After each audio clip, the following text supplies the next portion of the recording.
Imaginons ensemble un monde où l'écriture devient le principal vecteur de connexion entre les âmes, un monde où les cœurs s'expriment sans le filtre parfois trompeur de l'apparence. Dans cette réalité alternative, l'écriture devient un pont, une passerelle délicate entre des êtres qui ne se connaissent que par la couleur de leurs mots et la profondeur de leurs pensées. Chaque lettre, chaque ponctuation devient une pièce d'un puzzle émotionnel que les participants assemblent lentement, créant un portrait intime de leur essence. Ce processus d'échange ne repose pas sur les préjugés liés à l'apparence physique, mais sur une exploration authentique des pensées, des rêves, des peurs et des passions. Lorsque deux personnes s'engagent dans une correspondance écrite, elles découvrent des facettes de l'autre qui pourraient rester cachées derrière un sourire ou une posture. Les mots choisis, la façon de les agencer, l'émotion dégagée par chaque phrase laissent entrevoir l'âme de l'autre. Et là où les yeux peuvent parfois se perdre dans des jugements hâtifs, l'écriture offre un espace de compréhension et d'empathie. Imaginons maintenant un test audacieux où des individus sont invités à échanger des lettres sur une période déterminée. Les participants ne se rencontrent pas physiquement durant cette période. Ils ne se voient ni ne s'entendent. Leurs échanges sont purement écrits. L'objectif ? Évaluer si une réelle connexion peut se nouer, non pas à travers la vue, mais à travers la lecture et l'interprétation des mots. Ce test pourrait révéler des résultats fascinants. Les participants, libérés des contraintes de l'apparence, pourraient plonger plus profondément dans leur propre vulnérabilité. Ils pourraient aborder des sujets qu'ils n'oseraient pas évoquer en face à face, se révélant dans une lumière nouvelle. Les émotions, si souvent étouffées par la peur du jugement, pourraient émerger avec force. Ce processus pourrait non seulement renforcer les liens, mais aussi aider chaque participant à mieux se comprendre lui-même. Dans cette exploration, il est essentiel de se rappeler que l'apparence physique peut parfois fausser notre perception de l'autre.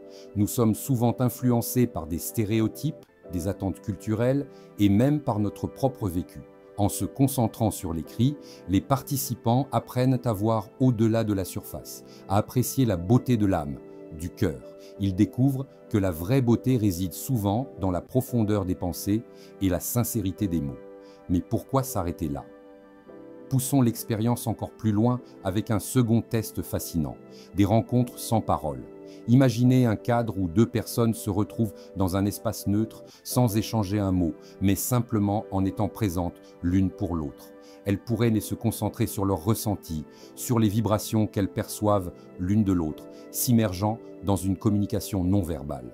Ces rencontres pourraient s'appuyer sur des activités telles que la méditation ou la danse libre, où chaque participant apprend à écouter son propre corps et à ressentir les énergies de l'autre. Les gestes, les regards, même le simple fait d'être ensemble dans le silence peuvent créer une connexion puissante. Il s'agirait d'apprendre à communiquer par les émotions, par les sensations, plutôt que par des mots. Cette approche pourrait également être libératrice. Elle permettrait d'échapper à la pression des mots, de se concentrer sur l'essence de l'autre. Les ressentis deviennent alors le langage, une forme d'échange qui va bien au-delà de ce que les mots peuvent transmettre. À travers ces deux tests, nous pourrions non seulement observer les résultats en termes de connexions humaines, mais aussi explorer comment ces expériences impactent notre compréhension de nous-mêmes. Que se passe-t-il lorsque nous nous libérons des jugements basés sur l'apparence ? Que découvrons-nous lorsque nous nous connectons à un niveau plus profond, sans les mots qui peuvent parfois diviser ? Ces expériences pourraient également nous aider à développer une plus grande empathie envers les autres. En apprenant à écouter non seulement les mots, mais aussi les émotions et les énergies, nous pourrions devenir des êtres plus sensibles et connectés.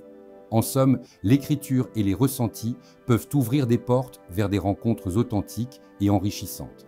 Dans un monde souvent dominé par les apparences, ces expériences nous rappellent que la véritable connexion réside dans la compréhension, l'empathie et l'ouverture du cœur. Alors, qu'en penses-tu ? Serais-tu prêt à plonger dans cette aventure de l'écriture et des ressentis ? Si cette vidéo vous a plu, n'hésitez pas à liker et à vous abonner. Bienveillance à vous.